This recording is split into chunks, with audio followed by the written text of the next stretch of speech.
Bonjour pasteur, Bonjour.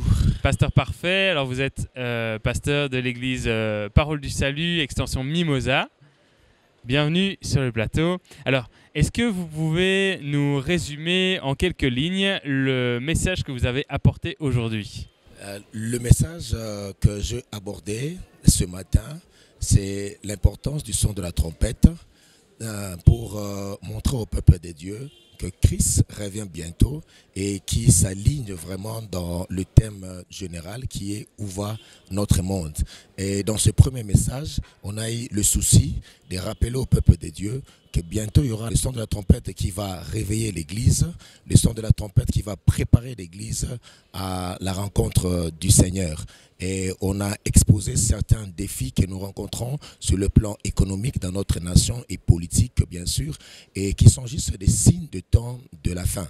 Et on a montré au peuple de Dieu que notre Seigneur est en train de préparer un peuple glorieux, un peuple qui connaît le son de la trompette, ça veut dire la proclamation de l'évangile. Et nous avons pu expliquer au peuple de Dieu l'importance d'être équipé pendant ces temps des défis où les signes du temps de la fin sont plus qu'évidents. C'est un peu ça, de manière résumée, le thème de ce matin. Merci. Est-ce que vous pouvez nous partager l'inspiration qui était derrière ce message ? Quelle en était l'origine et comment est-ce que vous l'avez préparé ? Bon, personnellement parlant, c'était un peu stressant parce que vous inaugurez les manifestations, c'était pas facile. J'ai eu le temps de me préparer d'abord spirituellement.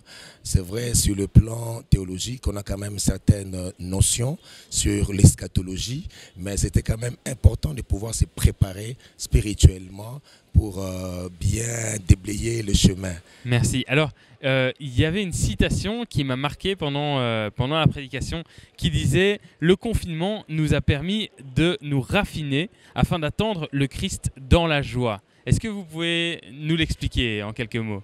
En fait, ça c'était comme un reflet de notre Église pendant tous ces temps de confinement. On rappelait au peuple de Dieu que Dieu peut profiter de cette occasion de confinement pour raffiner notre intimité avec lui, notre relation personnelle avec lui. Donc c'était le bon côté du confinement. Ça nous a permis un peu d'être en retraite personnelle pour chercher la face de Dieu, pour apprendre encore plus avec le Seigneur, aller encore en profondeur de la connaissance de sa parole. Et c'est dans le thème, on a dit être raffiné, en fait perfectionné, c'est qu'on a déjà reçu par la grâce de Dieu avant le confinement. Donc ce confinement a été une opportunité pour certains frères et sœurs de pouvoir raffiner leurs relations avec le Seigneur. Et cela nous a permis à ce que nous puissions nous attendre dans la joie au retour du Seigneur. J'ai vraiment particulièrement apprécié cette idée d'optimisme dans la préparation, dans l'idée que les tribulations qui sont à venir participent au retour de Christ et à la gloire de Christ, comme la croix était indispensable à la résurrection de Christ. Est-ce que vous pouvez nous encourager sur la façon d'aborder ces épreuves en tant que chrétien face à ce thème de où va notre monde ? En fait, on se base sur les Écritures qui nous montrent que les épreuves, quand elles viennent, nous permettent à ce que nous puissions nous fortifier. Les épreuves ne viennent pas pour nous étouffer ou bien détruire ce que Dieu a déposé en nous, mais ça nous aide au fait de se connaître nous-mêmes.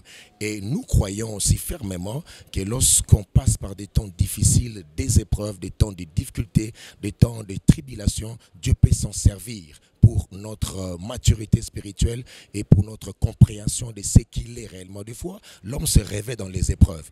Il faut qu'il y ait les épreuves pour reconnaître ce que vous êtes et découvrir les potentiels qui sont en vous. C'est comme si quand on vous presse, c'est alors qu'on vous donnera la direction.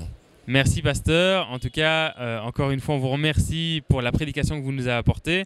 Est-ce que vous comptez revenir aux 30 matins de prière ? Bon, ce qui est évident, je serai là déjà le samedi.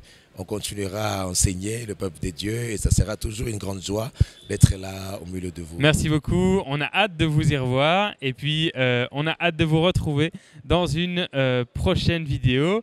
Les 30 matins vont durer 30 jours Et tous les jours, on va décomposer le message avec le pasteur et puis vous donner des petites capsules. On va même vous aborder des témoignages avec les visiteurs qui sont venus au 30 matin. Donc restez avec nous, suivez l'émission pour d'autres moments intéressants.